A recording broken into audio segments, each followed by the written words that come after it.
नमस्कार स्टूडेंट्स, मैं doctor Sudesh Chaudhary physical chemistry YouTube channel में आप सभी का स्वागत करती हूँ। हम लोग बीएससी थर्ड ईयर की फिजिकल केमिस्ट्री पढ़ रहे थे। इस फिजिकल केमिस्ट्री में मैं आप लोगों को सॉल्यूशन वाला चैप्टर पढ़ा रही थी, जो यूनिट आपकी 5th है। इस यूनिट में हमने कॉलिगेटिव प्रॉपर्टीज स्टार्ट कर रखी थी।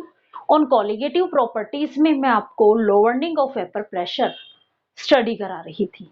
इस लोअरनिंग ऑफ वेपर प्रेशर में आपका अगला टॉपिक है measurement of lowering of vapour pressure.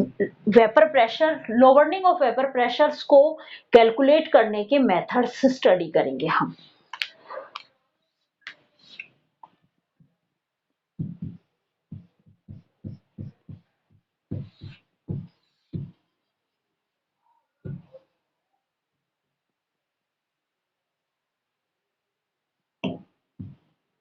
Fifth unit है solution.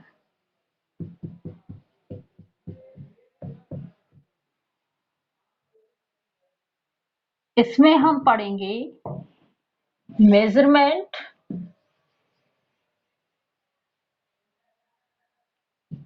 Of lowering of vapour pressure.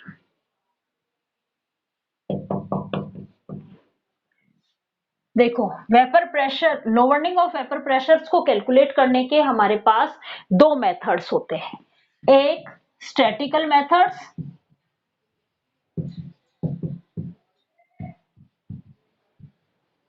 और दूसरा डायनामिक मेथड। स्टैटिक मेथड के अंदर सॉल्यूशंस को कांस्टेंट रखा जाता है और डायनामिक मेथड में हम सॉल्यूशंस को मूव कराते हैं।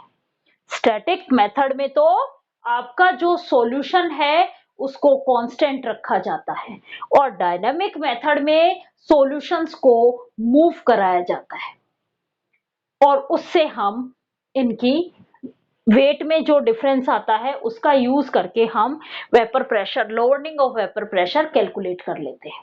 अब हम सबसे पहले पढ़ेंगे स्टैटिक मेथड का एक एक्सपेरिमेंट पढ़ेंगे और डायनामिक मेथड का भी एक एक्सपेरिमेंट पढ़ेंगे।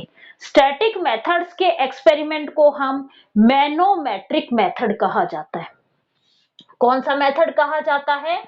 मैनोमेट्रिक मेथड कहा जाता है। यहां पे सॉल्यूशन को मूव नहीं कराया जाता, स्टैटिक रखा जाता है, स्टेबल रखा जाता है, उसको मूव नहीं कराया जाता। यहाँ पे मैनोमेट्रिक मेथड जो है वो एक स्टैटिक मेथड है। इसमें क्या करते हैं, दो बल्ब लिए जाते हैं। क्या किए जाते हैं? दो बल्ब लेते हैं। ये मेथड बता रही हूं मैं आपको, पहले इंस्ट्रूमेंट समझा देती हूँ। दो बल्ब काम में लेते हैं, बल्ब ए और ऐसा ही बल्ब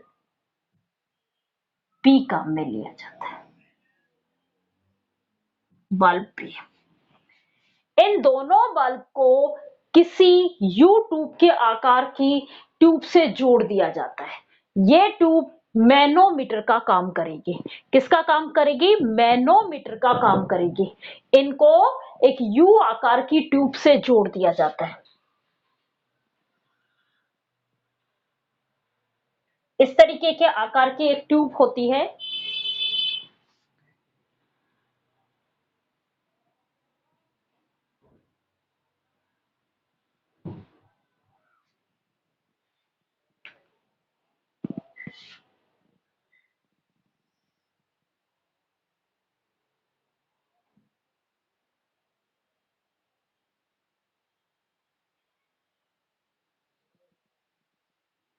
ऐसे ही इनको जोड़ दिया जाता है।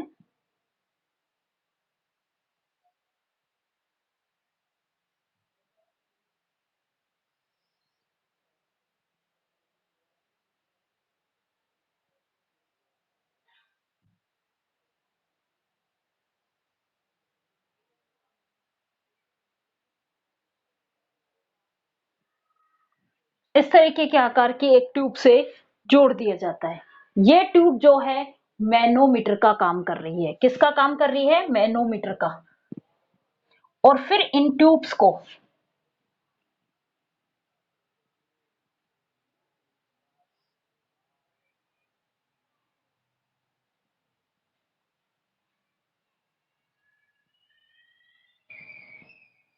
इन ट्यूब को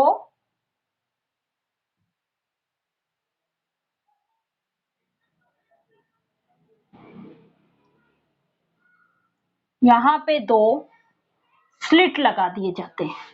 स्लिट, स्लिट का मतलब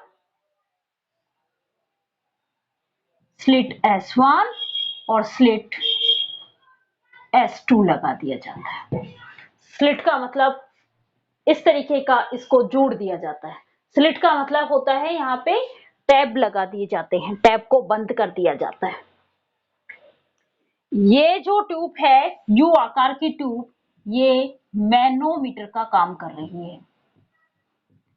इसमें हम एक में सॉल्यूशन भरा जाता है और एक में प्योर सॉल्वेंट भरा जाता है। आपकी इच्छा है कोई भी बल्ब में प्योर सॉल्वेंट भर दो और एक में सॉल्यूशन फिल किया जाता है। उसके बाद यहाँ पे एक वैक्यूम लगा के यहाँ से एयर बाहर निकाल दी जाती है। क्या कर दिया जाता है, एक वैक्यूम लगा दिया जाता है और उस वैक्यूम के थ्रू वैक्यूम पंप, इस वैक्यूम पंप के थ्रू सारी एयर, जितनी भी इनके अंदर एयर थी वो सब की सब बाहर निकाल दी जाती है और उसके बाद इन दोनों जो टूटियां हैं, ये जो स्लिट है, इन दोनों को बंद कर दिया जाता है। अब कोई भी एयर नहीं आएगी इसके अंदर, ठीक है।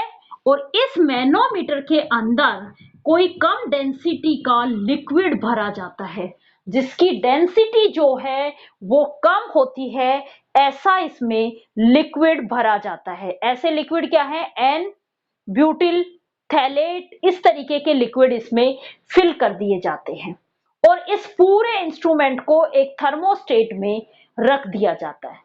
किसमें रख दिया जाता है, पूरे स्टेट को एक थर्मोस्टेट में रख दिया जाता है। अब यहाँ पे बाहर से इसमें गैस पास कराई जाती है, तो क्या होगा, ये वेपर्स बनेंगी यहाँ पे और इस प्योर सॉल्वेंट में भी वेपर्स बनेंगी। ये वेपर्स ऊपर उठेंगी और हमें पता है कि जब मैंने आप लोगों को पढ़ाया था तब मैंने ये बताया था कि यहाँ पे वेपर्स किसकी तरफ मूव करती हैं, प्योर सॉल्वेंट हाई कंसंट्रेशन से लो कंसंट्रेशन की तरफ मूव करेंगी। तो ये मूव करना शुरू करती हैं, तो सॉल्यूशंस के लेवल भी चेंज हो जाएंगे। कुछ टाइम के बाद यहाँ का लेवल भी चेंज हो जाएगा इन वेपर से और यहाँ का लेवल भी चेंज हो जाएगा। इस लेवल को हम रीड आउट कर लेते हैं और इन लेवल्स में, सॉल्यूशंस के लेवल्स में जो कमी आती है वही क्या कहलाती है, इन वेपर प्रेशर में जो कमी है उसके इक्वल होगी। सॉल्यूशंस के लेवल में जो कमी आएगी वही क्या कहलाएगी, इन वेपर प्रेशर में जो कमी आई है उसके डायरेक्टली प्रोपोर्शनल होगी। प्योर सॉल्वेंट का वेपर प्रेशर भी वैसे ही निकाला जाता है कि इस सॉल्वेंट के उसमें जो कमी आएगी लेवल में वो किसके डायरेक्टली प्रोपोर्शनल होगी, इसके वेपर प्रेशर के डायरेक्टली प्रोपोर्शनल होगी। अब हमारे पास P माइनस PS की वैल्यू भी मिल गई। P क्या है, प्योर फॉर्म में वेपर प्रेशर और PS क्या है, सॉल्यूशन का वेपर प्रेशर। ये कहां से निकलेगा, जो ए सॉल्यूशन जो ए बल्ब में भरा है उसके लेवल में जो कमी आएगी वहां से कैलकुलेट होगा और ये P कहां से कैलकुलेट होगा, जो बी बल्ब के अंदर हमने जो सॉल्वेंट भरा है उसमें जो कमी आएगी लेवल में उसके इक्वल होगा। और फिर हम इसके लिए लोअरनिंग ऑफ वेपर प्रेशर कैलकुलेट कर लेंगे। क्या फॉर्मूला होता है, P minus PS upon P। इस फॉर्मूले का यूज करके हम लोअरनिंग ऑफ वेपर प्रेशर कैलकुलेट कर लेंगे। दूसरा मेथड आता है डायनामिक मेथड। डायनामिक मेथड में हम पढ़ेंगे ओस्टवार्ड विल्कर डायनामिक मेथड। इसमें क्या होता है, बल्ब ए और बल्ब बी, यहां तो एक एक बल्ब लगाए थे, उसमें क्या होता है, इनके एक सेट बनाया जाता है और इन सेटों को आपस में यू आकार की ट्यूब से जोड़ दिया जाता है।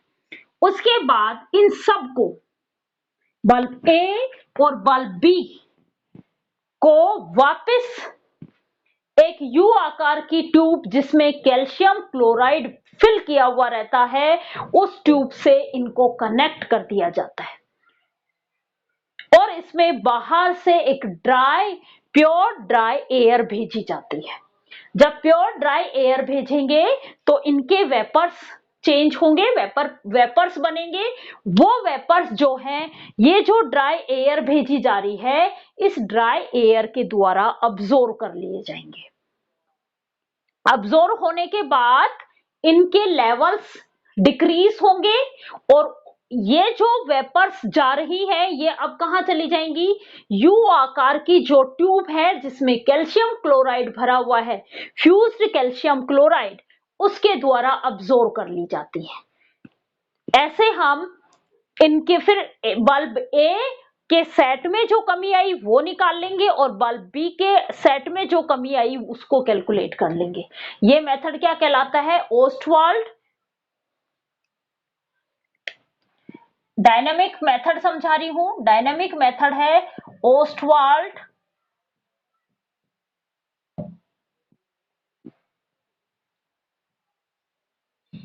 विल्कर डायनामिक मेथड।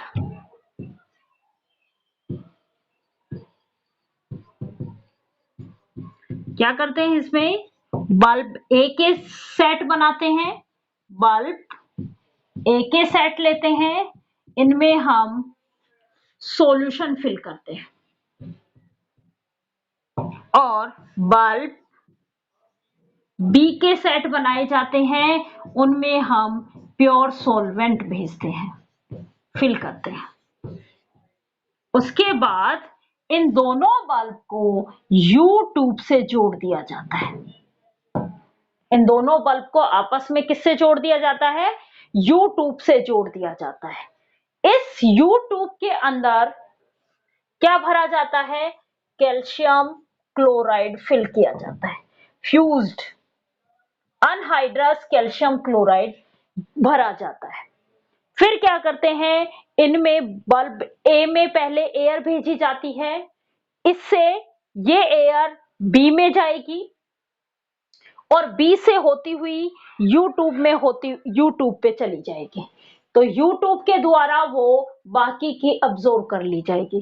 तो क्या हो रहा है, यहां से कुछ वेपर्स बनी, मीन्स सॉल्यूशन का लेवल डिक्रीज होगा, वेपर्स बनेंगी। तो उसके बाद बल्ब बी में भी वेपर्स बनी और इस सॉल्वेंट का भी वॉल्यूम डिक्रीज होगा। क्लियर। और ये जो है, ये किसके द्वारा अब्सॉर्ब कर ली जाती है, इस यू आकार की ट्यूब के द्वारा अब्सॉर्ब कर ली जाती है। और ये यू ट्यूब किसको करेगी, ओनली वाटर वेपर्स को कलेक्ट वो करेगी, मीन्स क्योंकि हमें पता है ये मॉइस्चर को अब्सॉर्ब करता है कैल्शियम क्लोराइड, तो किसको अब्सॉर्ब करेगी, केवल वाटर वेपर को अब्सॉर्ब करेगी। वाटर वेपर को अब्सॉर्ब करेगी तो यू ट्यूब में क्या हो जाएगा, यूट्यूब के अंदर साइज इंक्रीज हो जाएगा, लेवल इंक्रीज हो जाएगा। ये जो इंक्रीज लेवल हो रहा है, ये हमें किसका बता रहा है, वाटर वेपर का प्रेशर, मींस प्योर फॉर्म में हमारे पास प्रेशर आ जाएगा। तो हम ऐसे कैलकुलेट कर लेंगे। देखो मैं एक बार इंस्ट्रूमेंट बना रही हूं, ये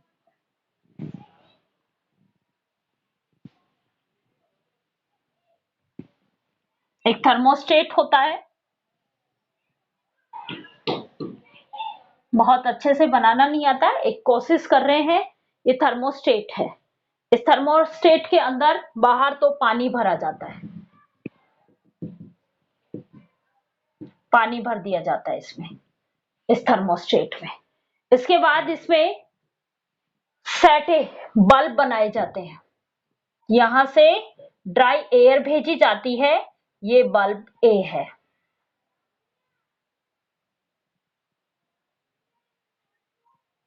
ये बल्ब ए है, इस बल्ब में ये बल्ब एक है, दूसरा सेट है मान लो,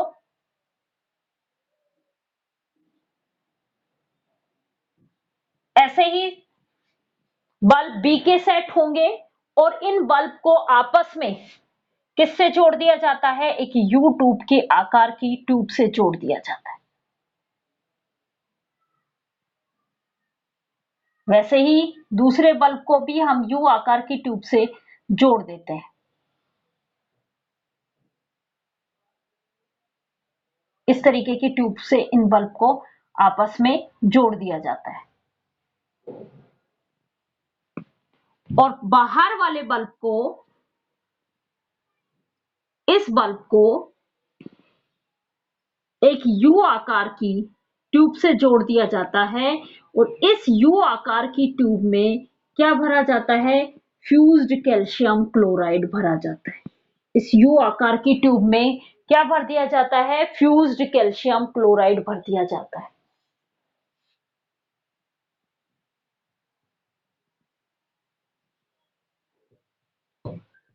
फ्यूज्ड कैल्शियम क्लोराइड फिल कर दिया जाता है। ये सेट है, एक और दो तीन चार सेट बना लेना, सेट ए और यहां पे सेट बी। इस तरीके से सेट बनाए जाते हैं। सेट ए में सॉल्यूशन फिल किया जाता है और सेट बी में प्योर सॉल्वेंट फिल किया जाता है।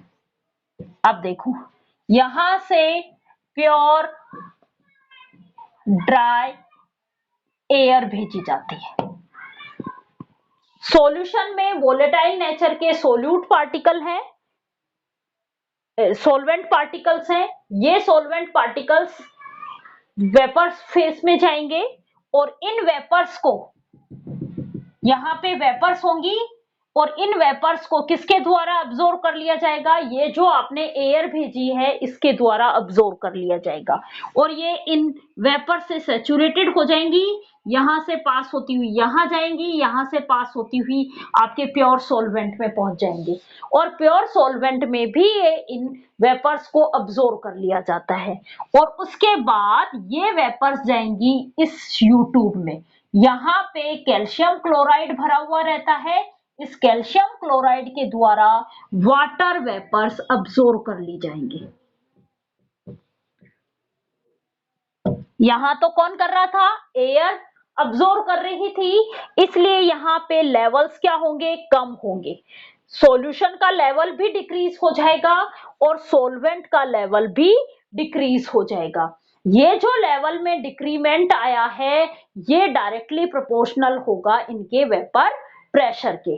सॉल्यूशंस में जो डिक्रीमेंट आया है वो वेपर प्रेशर सॉल्यूशन के वेपर प्रेशर के डायरेक्टली प्रोपोर्शनल होगा और सॉल्वेंट के वेपर सॉल्वेंट में जो डिक्रीमेंट आया है वो होगा प्योर फॉर्म माइनस सॉल्यूशन की फॉर्म। क्यों, क्योंकि ये एयर क्या लेके जा रही है, सॉल्यूशन की वेपर प्रेशर भी साथ में लेके जा रही है।